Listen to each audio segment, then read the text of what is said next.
Kaliau Mesimeri. Gero vidurdienio linkėjimai iš Kretos, iš, aišku, paplūdimio, nes dabar, kai šviečia saulė, kai puikus oras Kretoje, be abejo reikia eit maudytis. Ką tik po maudynio abu su Jurgita ir be vaikščiant paplūdimiu, tos naujienos, kurias jūs turite žinoti artėjančiai savaitai. Tiems, kas domisi Kretą, tiems, kas galbūt nori atvažiuoti į Kretą, galbūt tai pravers apie tai, ką šiandien papasakosiu. Taip, oras Kretoje šiuo metu yra puikus, nors temperatūra kartais rašoma, kad yra tik +16, bet būnant ant saulės iš tikrųjų oras yra pats tas, kad taip ir nori įlįsti į vandenį. Tik tai tas vanduo nėra toks labai šiltas. Aišku, įmerkti kojas galima, štai taip paprastai, tiesiog ateini įmerkti kojas, bet jau lendant maudytis reikia nusiteikti, kad daugiau kaip +16 vandenyje nebus. Beje, vakar kažkodėl buvo šiek tiek vėsiau, nes mes maudomės pastaruoju metu praktiškai kiekvieną dieną, nes taip jau yra, kad žiemą atsigrėbėm už vasarą. Kita vertus, taip mažiau sergam, nes dabar irgi Graikija skelbia apie gripo protrūkį visoje Graikijai, na, o šitos maudynės tokiam šaltam vandenį šiek tiek padeda viso to išvengti. Štai ten Jurgita sėdi paplūdimyje su Mimi, kai kas net ir deginasi. Yra žmonių, kurie atvykusių dabar į Kretą ir, kaip matote, guli žmonės, skaito knygas, tai kad beveik vasara, bet iš tikrųjų yra kretietiška žiema. Ir kretietiška žiema gali būti tokių gerų orų. Jeigu staiga susigundytumėt atvykti į Kretą kitą savaitę, nusiteikite panašiam orui. Šiaip prognozuojama, kad vėjas atsisuks iš vakarų kitą savaitę ir dėl to bus daugiau drėgmės. Gali būti, kad tokių debesų, kokie yra dabar čianai, virš mano galvos, bus gerokai daugiau negu dabar. Bent jau horizonte tų debesų matome iš tikrųjų kiekvieną dieną daugiau ir daugiau, bet iki Kretos jie neteina, nes vėjas būna šiek tiek ir iš pietų, tai yra pietvakarių vėjas, kuris ir leidžia užsibūti tai šilumai saloje. Tai kad jeigu nusiteiksite atvykti į Kretą, čia Chanijoje, kur šiuo metu esu, Chanijoje oro temperatūra žadama, kad bus apie +16, gal +17, nedaugiau, bet aišku įdienojus, kai yra labai saulė jau zenite, be abejo ant saulės yra ir galbūt kokių +19, +20. Kaip ir sakiau, jūroje dar nėra tas žemiausias laipsnis, ne +15, bet apie +16, gal +16,5, sakyčiau, turėtų būti vandens temperatūra jūroje. Tai tokia visa savaitė. Heraklione, beje, Herakliono pusėje žadama panašiai. Šilčiausia bus Jarapetros pusėje, tai yra rytų Kretoje, pietryčių Kretoje, tai ten žadama gali temperatūra įkaisti net iki +19 laipsnių šilumos, tai vadinasi, ant saulės gali būti ir 23 ir daugiau. Bet nepanašu, kad tai yra Alkionės dienos, nes per Alkionės dienas vis jas miniu, gal sulauksim, papasakosiu apie jas daugiau, jei nesulauksim, vis tiek papasakosiu vieną dieną, tai per Alkionės dienas nurimsta vėjas, visiškai jo nebūna, dabar vėjas yra, dabar yra apie 3 boforai, tas vėjas kaitaliojasi šiek tiek ir dažniausiai, kai nurimsta vėjas, tai jis nurimsta dėl šiaurės vėjo įtakos. Tiesiog susitinka du vėjai ir visą tai nurimsta ir dažniausiai tai atsitinka ne tik Kretoje, bet ir visoje Graikijai, nes Alkionės pati mitologija ir Alkionės dienų įsireiškimas yra kilęs iš žemynės Graikijos. Čia yra ne vien kretietiškas reikalas. Kas ta Alkionė? Sakau, ateis laikas, papasakosiu, bet tai kažkas panašu kaip lietuviška bobų vasara, tik tai sausio mėnesį. Būtent sausį iššyla oro temperatūra iki +25. Beje, dėl šiltų orų jau yra pirmosios braškės, turgui vakar mačiau pirmųjų braškių, bet dar nesusigundžiau braškiaut. Manau, kad su braškėmis reikia palaukti iki vasario kovo mėnesio. Dabar pats tas yra visi citrusiniai vaisiai ir kiviai. Ir ne veltui aš apie juos užsiminiau, nes galiu pasakyti, kad vėl turėsime vaisių prekyboje, nes, kaip žinia, pernai bandėme pirmuosius bandymus atvežti šviežių vaisių, ką tik skintų nuo medžių, tai kad sekite mūsų pranešimus mano Kreta Facebook'e ir Kretos skoniai Facebook'e, kai tik tai bus tiksliai aišku, kad vaisiai keliauja link Lietuvos, mes paskelbsime taip ir darysim vaisių rezervacijas. Kaip ir pernai, tas pats bus 8 kg vaisių, tiek citrusinių, tiek su avokadais ir jūs galėsite nusipirkti 8 kg vaisių, parsinešti namo Lietuvoje. Jie realiai bus skinti prieš kokią 7, 9, 10 maksimum dienų čianai Kretoje, nuo medžio atkeliaus tenai. Ekologiški vaisiai. Beje, reikia pabrėžti, kad netgi ir pabrėžė tie tiekėjai, su kuriais sutarė ūkininkai, kad rašyti bio, būtent ekologiški vaisiai, dėl to juos reiks kuo greičiau pasiimti, nes, toks jau dalykas, ekologiškas vaisius nepurkštas, jisai negali išsilaikyti ilgiau, dėl to jį reikia vartoti. Tai mes paskaičiavę, pernai pabandėm, išėjo šiemet pirma siunta, iškeliauja, tikrai iškeliaus šią savaitę, iškeliaus link Lietuvos, tai kad ruoškitės, kretietiški vaisiai atkeliauja į Lietuvą, galėsite įsigyti per Kretos skonius ir per mano Kretą. Kas dar kitą savaitę? Kitą savaitę, aišku, vardadieniai, kas yra svarbu, čia kretiečiams, nes vardo dienas jie tikrai švenčia. Šiandien Šventasis Makarijas. Šventasis Makarijas buvo Švento Antano mokinys. Šventas Antanas buvo švenčiamas visai neseniai, sausio 17. Ajos Adonijos, Adonis. Ir ačiū tiems, kas mane sveikino irgi su vardadieniu. Ašgi sakiau, kad graikai, ir daug kas žino, kad graikai man prilipdė ir aš pats savo prisilipdžiau Adonio vardą, dėl to, kad pas mane yra antrasis vardas Antanas. Tai ačiū už tos sveikinimus. Šiandien Šventas Makarijas, o kitas vardadienis, kuris galbūt aktualesnis Lietuvai negu kiti, nes bus ir, pavyzdžiui, Šventas Grigoris kitą savaitę, bet Lietuvai aktualesnė Aja Agni. Aja Agni tai yra Šventoji Agnė. Viskas paprasta, mūsų labai populiarus lietuviškas atrodo vardas, bet absoliučiai nelietuviškas. Kai kur jūs galite rasti informaciją, kad jis kilęs iš lotynų kalbos, nuo žodžio agnus. Agnus tai yra eriukas, būtent pabrėžiant Šventosios Agnės skaistumą, nekaltumą, nes Diokletiano laikais, imperatorių Diokletiano laikais jinai buvo nukankinta ir dėl to buvo skaisti, nukankinta ir dėl to, net ir ikonografijoje, šventosiuose paveiksluose, Šventoji Agnė visada vaizduojama, dažniausiai vaizduojama su eriuku ant rankų, pabrėžiant jos tą nekaltumą, nes kaip nekaltas avinėlis, bet va čia yra didžiausias niuansas. Žinot, aš jau ne kartą sakęs, pasakykit bet kurį žodį ir kaip tas tėvukas iš filmo Storos graikiškos vestuvės, pasakykit bet kurį žodį ir aš pasakysiu, kad jis kilęs iš graikų kalbos. Lygiai tas pats su Agnus ir Agnė. Yra toks senas graikiškas žodis agnos. Ką jis reiškia? O jis reiškia skaistumą.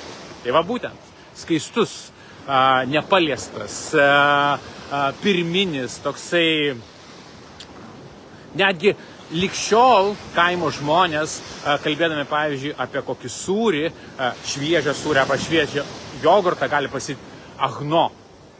Būtent agno, tai yra, jau taip šviežia, kad šviežiau būti negali, jeigu šnekant apie maisto produktus, bet būtent tas skaistumas, agnoladai netgi gali būti, tai šviežias aliejus, super šviežias alyvuogių aliejus. Tai realiai jis išspaustas čia ir dabar, tai iš šito žodžio yra kilęs agnus, iš graikiško žodžio. Lotyniški žodžiai labai persipilnė su graikiškais. Nepamirškime, jeigu skaitėt kada nors Eneidą ar skaitysite Vergilijaus Eneidę, būtent romėnai ir imperatorius Augustas iš kur norėjo save kildinti? Iš trojėnų, iš graikų. Jie graikiškas šaknis, ypač aristokratiškos šeimos labai pabrėždavo savo graikiškas šaknis. Romos imperijoje buvo labai svarbu turėti kažką graikiško, dėl to ir lotynų kalboje be galo daug graikiškų žodžių.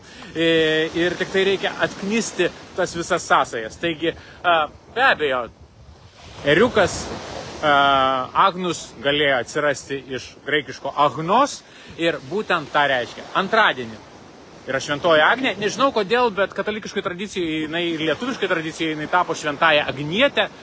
Kodėl Agnė pavertė į Agnietę, tai jau čia gal kažkas žinote, pasakykite man, bet šiaip tai yra Agni, Agni, kaip mūsų Agnė, ir sveikinsim visas Agnės antradienį, nes tai yra Šventosios Agnės diena. Tai, kaip ir sakiau, vardadieniai visada yra labai svarbus čia Graikijoje ir dažniausiai sveikina su vardadieniais. Na, dar paplūdimio vaizdų, žmonės čia ateina ir pramogauti, dabar jų daugėja, būtent tuoj prasidės popietė ir popietė čia bus dar daugiau žmonių, kurie žaidžia ir kamuolį, raketėmis, na, kaip matote, vyksta visos pramogos, tik tai dar kol kas žmonių nėra tiek daug, besimaudančių, na, kol kas nematau, mes čia su Jurgita praplaukiam ir daugiau kaip ir besimaudančių, belendančių į jūrą nėra, bet vanduo nėra labai šaltas, kaip ir minėjau. Tai va, kas dar aktualu, jeigu staiga atsidursite Graikijai ir šiuo metu esate Graikijai, Kretoje, ypač Kretoje, nežinau kaip kitur Graikijai, bet įprastai sekmadieniais pas mus parduotuvės visos uždarytos, sekmadienis yra nedarbo diena, tai yra nėra taip kaip Lietuvoje prekybos centrus, jūs galite eiti bet kurią dieną, tai čia nėra. Bet šie du sekmadieniai, tai yra šiandien ir sausio 27, bus tos dienos, kai bus atidarytos parduotuvės, dažniausiai pramoninių prekių, drabužių parduotuvės, avalynės parduotuvės. Dėl ko? Dėl to, kad yra žiemos išpardavimai. Tai jeigu būsite šiom dienom Kretoje, žinokit, kad sekmadienį tos parduotuvės bus atidarytos, nes yra žiemos išpardavimai, yra siūloma apsipirkti ir kainos iš tikrųjų gali būti labai geros, nes ir pats pasižiūrėjau, kad kainos pakankamai krenta per tokius išpardavimus ir sekmadienis yra tas laikas, kai galima eiti apsipirkti, nes kitomis dienomis, kitais sekmadieniais tos galimybės Graikijoje nėra. Tai čia dar vienas išskirtinumas. Na, o tie, kas nori šiek tiek dar pasižvalgyti į dangų, turbūt skaitėt, žinot Lietuvoje, o jei nežinot, dabar sužinosit, kad būtinai ir Lietuvoje, jeigu bus giedros naktis, pakelkite akis į dangų. Lietuvoje žinau, kad tą reikia daryti labiau apie 6 vakaro, nes jau 6, kiek suprantu, Lietuvoje jau tamsu, pas mus jau ne. Jau truputėlį keičiasi situacija. Tai kodėl reikia pakelti akis į dangų? Dėl to, kad prasideda planetų paradas. Realiai nuo rytoj, nuo sausio 21 iki 25 yra pats geriausias matomumas mūsų Saulės sistemos planetų, kurios bus įsirikiausios į vieną liniją. Tai būna labai retai. 5 planetos kitą kartą bus įsirikiavusios tik tai 2040 metais. Tai kad šiemet mes turime galimybę matyti, na, realiai 7 planetų paradą, jei turite teleskopą, nes be teleskopo 7 nepamatysite, bet 4 planetas tiesiog paprasta akim galima matyti. Naktį Lietuvoje, žinau, po 6, čianai Kretoje reikia truputėlį luktert, bet nes mes tiesiog tamsą turim šiek tiek vėliau, bet tik tai pradeda temti, kelkite akis į viršų ir matyti tikrai puikiai matosi tiek Saturnas dabar, tiek Jupiteris, tiek Venera, tiek Marsas ir jie išsirikiuos į vieną liniją. Tas būna labai, labai retas reiškinys, kaip ir sakiau, sakoma, kad 4 planetas mes matysime 2040 metais. Tai reikės palaukti dar 15 metelių, arba šią savaitę, arba po 15 metų. Rinkitės. Tai astronominis įdomus reiškinys, į kurį siūlau dėmesį. Na, baigiant, kaip visą laiką atkreipiu dėmesį į Facebooko grupę Atostogos Kretoje ir Santorinėje. Ten vyksta tas mūsų tarpsezonio konkursas, kai skelbiu vieną temą ir kviečiu diskutuoti tą temą. Ir savaitės tema buvo, kokį mėnesį, kokį metų laiką labiausiai rekomenduotumėt atostogoms Kretoje. Ačiū labai už tiek daug komentarų, už tiek daug patirčių ir pasakojimų. Ir visą tai jūs galite perskaityti patys užėję į Facebooko grupę Atostogos Kretoje ir Santorinėje. Ten daug tikrai gerų pastebėjimų kiekvienam metų laikui, savo patirtis, galit susidaryti savo nuomonę, jeigu galvojate apie atostogas Kretoje. Na, o tas prizas 25 eurų kuponas apsipirkti Kretos Skoniai LT elektroninėje parduotuvėje. Mūsų su Jurgita nuomonė atitenka Šarūnei Jurevičiniai, mūsų kolegijai, gidijai, kuri pasakė, kad visi metų laikai yra puikus Kretai. Mes su ją visiškai sutinkam, nes iš tikrųjų negalima skirstyti, kad vienas ar kitas, kiekvienas turi savo žavesio, kiekvienas metų laikas turi savo šarmo, tai kad visi metų laikai yra puikus ir pirmas plaukiotojas, štai, žiūrėkit, žmonės maudys, aš sakau, nereikia sakyti, kad žmonės nesimaudo, žmonės maudys. Tai kad netgi ir čia sausio mėnesį tie plus 15, plus 16, tai yra Baltija birželio mėnesį, galima atvykti į Kretą ir įsimaudyti. Ir ką gali žinoti, gal sezoninis laikotarpis Kretoje prasitęs. Jau dabar jisai gerokai timteltas nuo kovo pabaigos iki spalio pabaigos ir netgi lapkričio pradžios. Tai ką gali žinoti, gal skrydžiai bus vykdomi ir žiemą dar pagyvensim, pamatysim. Tai kad sveikinam Šarūnę su laimėjimu. Dėl laimėjimo susisieksiu, kaip susisiekiu ir su kitais laimėtojais. Ir be abejo, ta tema, nauja tema, kitos savaitės tema bus skelbiama grupėje Atostogos Kretoje ir Santorinėje. Dalyvaukite, dalinkitės patirtimis, dalinkitės klausimais. Būtent ta grupė tam ir skirta. Jei kažkas rūpi, klauskite. Atsakome tiek mes, atsakome tik ir tie, kas yra buvę Kretoje ir turi ką pakomentuoti, turi ką pasakyti. Iš tikrųjų, ta bendruomenė, kuri kūrėsi toje grupėje, yra labai svarbi ir matau, kad duodami labai geri patarimai ir geri pastebėjimai vienu ar kitu klausimu. Tai kad jungitės Atostogos Kretoje ir Santorinėje. Na, o dėl Kretos Skoniai jau minėjau. Kretos Skoniai šiemet prasidės, mūsų sezonas prasidės vaisiais tikrai. Alyvuogių aliejaus reiks lukterti. Yra tam priežasčių, bet kad nebūtų ta ilga transliacija šįsyk, apie tai pasakysiu kitoj transliacijai po savaitės, kai jau tikrai turėčiau žinoti, kada turėsim alyvuogių aliejaus, nes su alyvuogių aliejum, yra daug niuansų šiemet. Nieko nepadarysi. Bet alyvuogių aliejaus tikrai turėtume turėti sausio pabaigoje, vasario pradžioj jau Lietuvoje ir galėsite jo įsigyti. Tai kad ir to dalyko bus. Bet pirmiausia, vaisiai, šviežus vaisiai atkeliauja iš Kretos į Lietuvą. Ok, tiek šiandien. Laikom ryšį, kas planuojasi atostogas, kreipkitės iš anksto, mielai padedam, mielai pasiūlom savo paslaugas, tiek autonomą, tiek atostogų planavimą. Kol kas su ekskursijom susilaikom, nes dar neaiškus grafikai, bet kai tik tai bus tai aišku, be abejo dalinsiuos informaciją, apie tai perskaitysit ir mano Kretos Facebook'e ir be abejo savo transliacijose apie tai sakysiu ir tada jau pradėsim planuotis ir ekskursijas. Ok, tiek šiandien. Ačiū, kad domitės, ačiū, kad prisijungėt, ačiū, kad klausot. Dar šiek tiek kretietiškų vaizdų. Grįžtu pas Jurgitą su Mimi po visos transliacijos ir susimatysim po savaitės. Taip, kaip ir kiekvieną sekmadienį, aktualijos, atsakymai jūsų klausimus ir bendravimas tiesiogiai iš Kretos. Ačiū Jums ir iki susitikimo kitą sekmadienį. Sėkmės, iki.